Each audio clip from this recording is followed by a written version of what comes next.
Habíamos hecho en la semana pasada, les voy a dejar dos videos. Uno que fue la introducción, que fue la clase, y otro en relación a la práctica que estuvimos desarrollando con el AutoCAD y al comienzo, que ustedes empezaron a hacer por un lado de la casa de Stirling con las herramientas que hasta el momento tenían, y lo que pudimos avanzar y lo que pudimos reelaborar con nuevas herramientas que nos permitían encarar la representación arquitectónica de un modo diferente.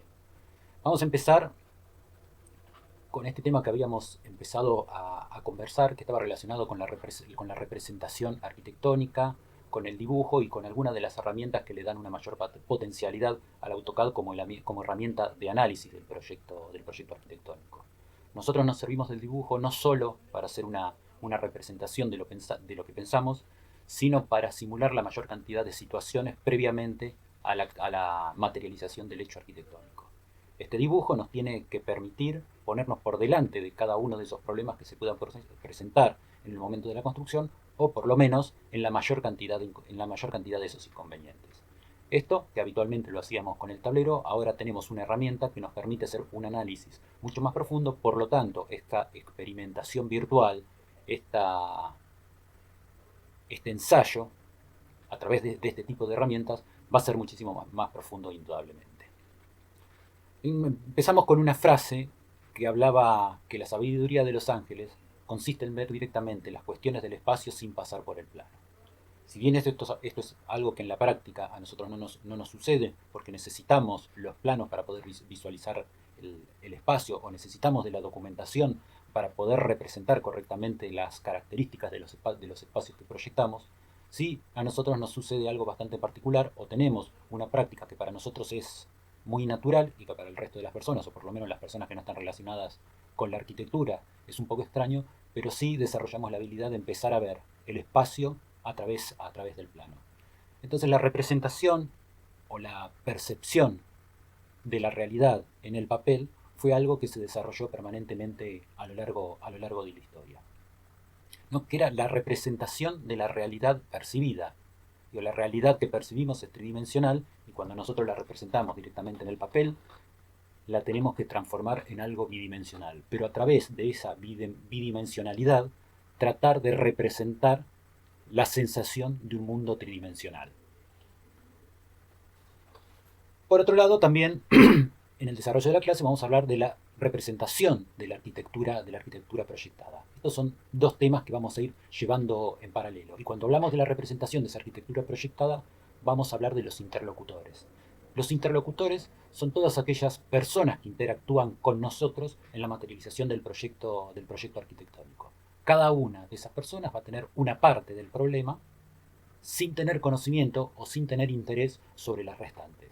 Sí es la labor del arquitecto, o sí es la responsabilidad del arquitecto, tener los conocimientos o tener más bien la problemática de todos esos interlocutores, porque en definitiva es el arquitecto quien representa o quien interpreta el problema total de la obra. El dibujo como representación, podríamos decir que se usa tanto para lo artístico como lo técnico, o tiene una faceta artística y también tiene una faceta técnica. En lo artístico expresa las ideas estéticas, las filosóficas y las que son más abstractas. Por eso en algún momento hablábamos de los distintos dibujos del arquitecto, ¿no? Esos dibujos que empezaban a ser como más encriptados porque estaban relacionados con lo que el mismo arquitecto representaba de lo que pensaba. Era la primera llegada al papel de lo que pensaba a través de un dibujo abstracto. Y por otro lado, la necesidad de comunicar ya esas ideas a terceros, requiriendo otro tipo de representaciones, ¿no? Por eso utilizado por distintas ramas de la ciencia y de la técnica, como el dibujo topográfico, el dibujo geológico, el dibujo eléctrico, arquitectónico, mecánico. Por eso hablábamos también que el AutoCAD no era un programa específico de la arquitectura, sino que estaba vinculado a la representación del dibujo técnico. Y son distintas las disciplinas que necesitan el dibujo técnico para representar lo que quieren materializar o para representar lo que están pensando. Dentro de lo que es el dibujo arquitectónico, nosotros pasamos por estos dibujos que eran los croquis preliminares, los anteproyectos, y por último el plano ejecutivo, que era el que reflejaba con la mayor precisión, con la mayor exactitud, lo que dentro de la obra iba a representar. Hablábamos al principio del problema de la representación de la realidad percibida. Entonces, cuando nosotros miramos algunos de los dibujos antiguos que se encontraban con este primer problema de querer trasladar la tridimensionalidad percibida hacia la bidimensionalidad del papel, aparecían algunos errores técnicos en esta representación que estaban dados por problemas en las fugas, por desparalelismos o faltas de puntos de fuga, que eran lo que empezaban, o líneas de horizonte, que era lo que empieza a dar posteriormente mayor realidad a todos los dibujos. Como no había en ese momento una técnica conocida que permita representar esa realidad, aparecieron distintos tipos de dispositivos que lo que lograban era representar o transmitir a través de distintos procesos físicos la realidad que después el artista directamente la calcaba para poder representarla. Lo que hacía únicamente era trasladar al papel esa realidad que en su momento proyectaba, ¿no? Como el caso de la cámara de la cámara oscura, que en un principio apareció con Aristóteles, con Euclides, y que después Alhazen lo desarrolló con un sistema mucho más exacto. A través de estos mecanismos también se había desarrollado un instrumento óptico que estaba basado en las primeras observaciones de la caja oscura que había desarrollado Alhazen, que lo había aplicado Brunelleschi, que también lo había aplicado Alberti, y estaba en los tratados de pintura, escultura y arquitectura, ¿no? de los distintos libros de Brunelleschi. Más acá en el tiempo, Durero también tenía una preocupación de estas características y también desarrolló un sistema que le permitía trasladar al papel esa realidad tridimensional, ¿no? A través de un elemento transparente, cuadriculado, con alguna luz y con un elemento óptico que servía para apuntar, y sobre el papel que tenía, lo único que tenía que hacer era copiar los segmentos de la imagen o los pequeños pedazos de la imagen que se visualizaban en cada una de las figuras cuadradas de la grilla que anteponía ante la escena que quería representar. Entonces lo que veía acá lo pasaba acá y la imagen directamente quedaba representada. Pero no fue sino hasta que aparecieron representaciones como la de la ciudad ideal o la flagelación de Piero de la Francesca, donde se alcanza ya a ver algunos de los conceptos del desarrollo de la perspectiva o de la perspectiva a un punto de fuga, donde todas las fugas convergen a un punto que termina siendo el centro de la escena. O en representaciones como la de la flagelación, donde ya aparece una representación de las profundidades de la escena que hasta el momento había sido toda una dificultad, ¿no? La pintura de Leonardo da Vinci, La Última Cena, también toma al personaje principal como centro de la perspectiva y hacia allí, ¿no? Y hacia allí conversen las fugas de todos los personajes y de todas las situaciones, ¿no? Ya se puede visualizar cómo el espacio confluye hacia un único punto de fuga, dando esa sensación necesaria de la profundidad o esa sensación o esa ilusión tan buscada de la profundidad dentro de las representaciones. Pero si nos vamos a lo que más nos interesa, en definitiva, que es la representación de la arquitectura, también decíamos que nosotros no solamente tenemos distintos tipos de dibujos, que son los que están relacionados con las ideas, que son los que están relacionados con contar una idea y que son los que están relacionados con expresar lo que queremos materializar. Lo que tenemos delante de los ojos son tres plantas de un mismo proyecto, pero que entre sí tienen algunas diferencias que son sustanciales. Y las diferencias están vinculadas a que cada uno de estas representaciones va dirigida hacia un interlocutor diferente. Aparece una primera representación donde aparece también el uso del color, que permite asociar, no solamente el uso del color, sino también el de las texturas, que permite asociar cada una de esas representaciones con alguna de las materialidades que posiblemente pueda tener el objeto. No solo eso, sino que también aparecen los muebles. Entonces, para una persona que no está habituada a la lectura de un plano arquitectónico, que es una documentación técnica, las medidas de los espacios posiblemente tampoco sean significativas. Pero cuando esos espacios empiezan a estar relacionados con objetos conocidos por todos, como ser el caso de los muebles, permite dar una imagen bastante más cierta del tamaño del tamaño que se percibe de cada uno de esos espacios. Hay una segunda representación que en algunos aspectos es muy parecida a la anterior. La única diferencia, podríamos decir, que está en la desaparición del color y el resto de los objetos siguen estando. Este obviamente también va dirigido a un interlocutor diferente y podría estar asociado con los planos o con las representaciones en planta que habitualmente ustedes hacen cuando presentan sus proyectos. Pero claro, el interlocutor es una persona que sí sabe leer el espacio a través del plano y que no necesita de los recursos de elementos conocidos como para poder entender la dimensión de cada uno de esos lugares. Pero sí hay una cuestión que desde lo pedagógico, desde la enseñanza y aprendizaje de la arquitectura es muy importante y que está relacionado con la propuesta de uso de los espacios, y esa propuesta de uso de los espacios se da a través de la disposición de los muebles que cada uno va colocando dentro de esos locales. Aparece una tercera representación que también es muy similar a las otras dos, que también es similar a la anterior porque tampoco tiene color, pero además prescinde de los muebles, pero incorpora otra información, que es una información que está vinculada con las dimensiones de los espacios. Porque acá la información sí va a un interlocutor que no tiene absolutamente nada que ver con los otros dos y que posiblemente esté más vinculado, esté más relacionado con quien tenga que materializar los espacios arquitectónicos. Entonces, a quien tenga que materializar el espacio arquitectónico no resulta una información relevante los colores y mucho menos relevante la posición de los muebles, sino que lo único que hay que respetar son las medidas que están dadas por el acotado que tiene esa planta. Independientemente de que sea una planta de viviendas o la planta baja, sucede exactamente lo mismo, ¿no? Todas las ayudas gráficas, en este caso no solamente el color, sino además que se incluyen los autos, que hablan por sí solos a través de una simbología, a través del dibujo en planta de cada uno de los autos, de la función de cada uno de los locales, ¿no? El color verde, la posición de los árboles para ver los sectores donde hay un jardín, y así el resto de las otras plantas con una cuestión que es similar a la anterior.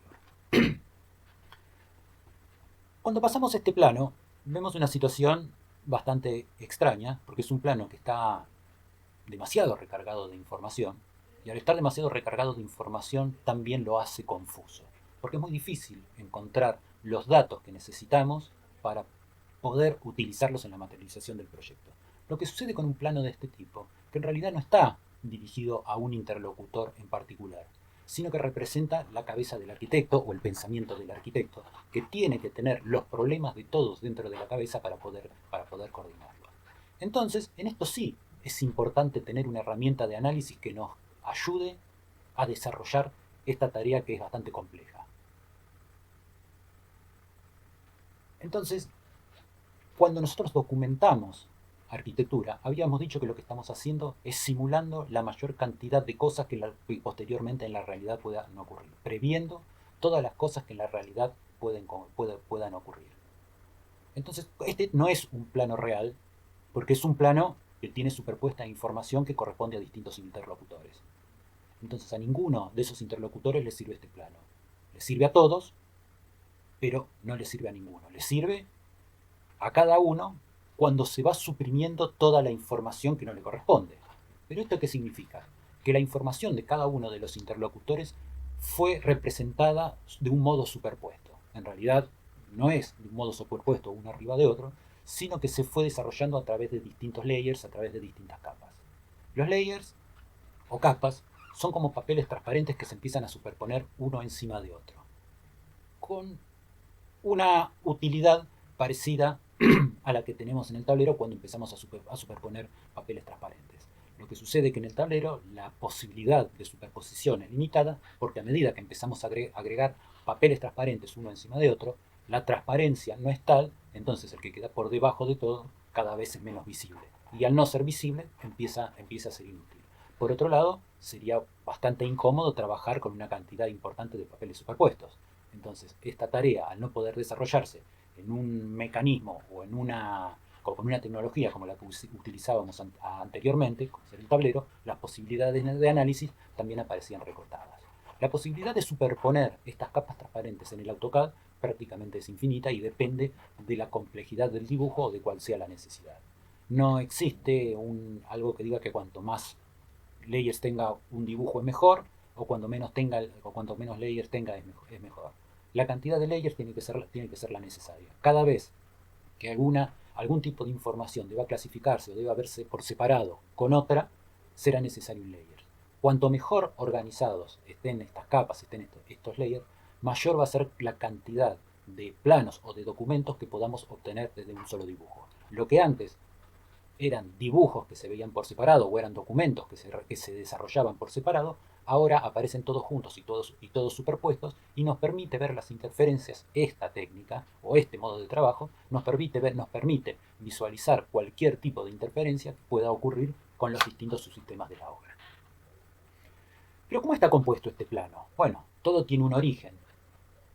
Y el primer plano, que está dirigido a un interlocutor en particular, quien es el que va a relevar las medidas del terreno, las distintas cotas de nivel que tiene el terreno, ¿no? Un terreno dentro de la ciudad de La Plata, para tomar un caso que nos parece un terreno absolutamente plano, pero que en realidad no lo es así. Cuando nosotros cuando miramos las cotas de nivel de cualquier terreno, vemos que empiezan a existir diferencias.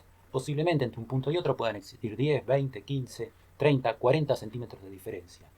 Esas diferencias implican la necesidad que en el proyecto se incluyan rampas o escalones, entonces son elementos o son partes de la obra que necesariamente tenemos que incluir. Para poder determinar cada uno de estos niveles, es necesario que intervenga un primer profesional, quien es el que va a medir y a determinar con exactitud las medidas del terreno. Las medidas que nosotros tenemos habitualmente son teóricas, son las que debería tener el terreno, pero después en la realidad, a medida que las manzanas urbanas se empiezan a completar, pueden existir algunos desplazamientos. Entonces algunas de las medidas que en su momento eran teóricas pueden ser un poco más chicas o podrán ser un poco más grandes.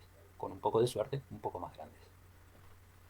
Entonces sigue el proceso de este primer interlocutor haciendo un relevamiento de distintos puntos o de diferentes alturas dentro del predio, que es lo que nos va a permitir moldear, de acuerdo a nuestro proyecto, toda la planta baja. Nos permitirá determinar si vamos a utilizar escalones y rampas para poder subsanar o para poder absorber esas diferencias del terreno, o la necesidad de retirar o de agregar una cantidad determinada de suelo para empezar a nivelar y obtener así una superficie pareja o con las pendientes mínimas necesarias para lograr el adecuado escurrimiento del agua. Para poder trasladar las medidas de los planos al terreno, lo que se utiliza es un sistema cartesiano muy similar a todo lo que hemos visto hasta el momento para el dibujo en AutoCAD. Dadas las geometrías particulares del terreno sobre el cual estamos trabajando, que tiene un frente inclinado y un frente recto, aparecen dos ejes ortogonales vinculados al lado recto, dos ejes ortogonales vinculados al sector inclinado. Esto permitirá determinar o permitirá replantear y posicionar cada una de las columnas, pero este ya es un plano que necesita otro tipo de interlocutor. Esto ya está determinado, ya están determinadas las posiciones de todos los elementos y llegará una persona que es la encargada del desarrollo de la estructura y esta es la información que necesita. No necesita otra información, no necesita saber dónde están los muros, no necesita saber dónde están las ventanas, no necesita saber dónde están las puertas y por supuesto no necesita saber dónde están los muebles. No le interesa porque en definitiva lo que tiene que hacer es una estructura, independientemente de lo que después suceda. Sí, lo vuelvo a decir, es importante que el arquitecto sí esté vinculado con todo lo otro que todavía no llegó y que posteriormente va a venir. Porque este interlocutor, cuando llegue todo lo otro, ya se va a haber ido y va a estar haciendo algo como esto o similar en otro edificio, en otra obra o en donde sea. Para poder determinar los arrastramientos o para poder determinar la posición de las vigas de fundación que vamos a necesitar y que en este momento se están construyendo, necesitamos saber dónde van a estar todas las paredes. Entonces, si todo esto está superpuesto dentro de una misma documentación, la tarea para poder visualizar cada uno de los inconvenientes, obviamente va a ser muchísimo más sencilla. Una vez que salimos del suelo, arrancamos con las columnas, acá aparece el núcleo del ascensor, van a aparecer las vigas que después van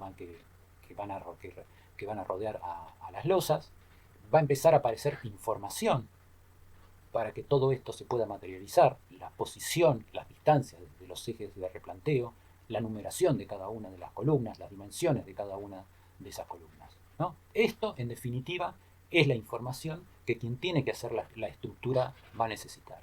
Cuando esa información se empieza a completar, no solamente, además de la posición de las vigas, del número de las columnas y de las dimensiones, empiezan a aparecer los doblados de hierro, las cantidades de hierro, la posición de los agujeros que necesariamente se tengan que dejar dentro de la estructura para el paso de instalaciones o para cualquier otra necesidad que tenga esa estructura.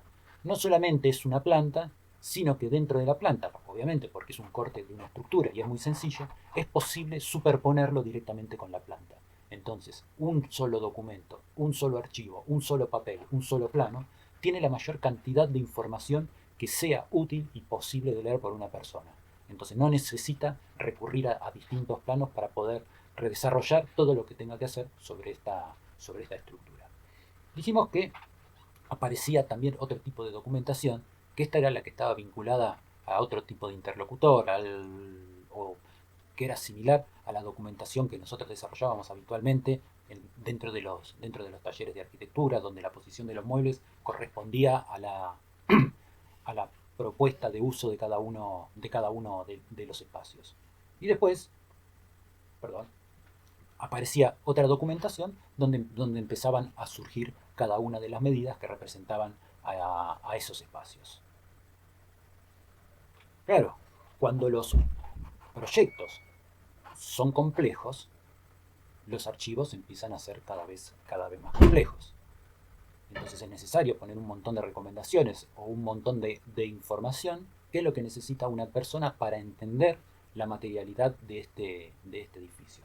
Al punto tal que en algunos casos nos resulta bastante dificultoso entender el proyecto o entender dónde está la cuestión básica del proyecto, dónde están los recorridos, dónde están las mamposterías o dónde están cada uno de los locales. Porque este tipo de planos tienen por finalidad que una persona entienda o pueda decir sobre la información que nosotros estamos produciendo cuál es el costo que puede tener un edificio.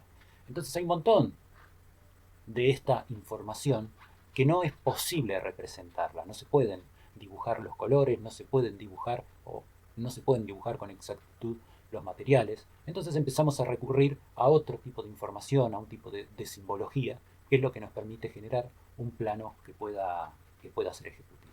Bueno, esta es la primera parte, es la introducción, es hasta donde habíamos llegado, lo que habíamos empezado a hablar del problema de los layers, de las capas dentro de los dibujos, que es algo que el día lunes próximo vamos a desarrollar en la clase. Ahora posteriormente les voy a dejar otro video más donde les voy a dejar un resumen de lo que estuvimos viendo sobre el trabajo directamente sobre el programa. Gracias.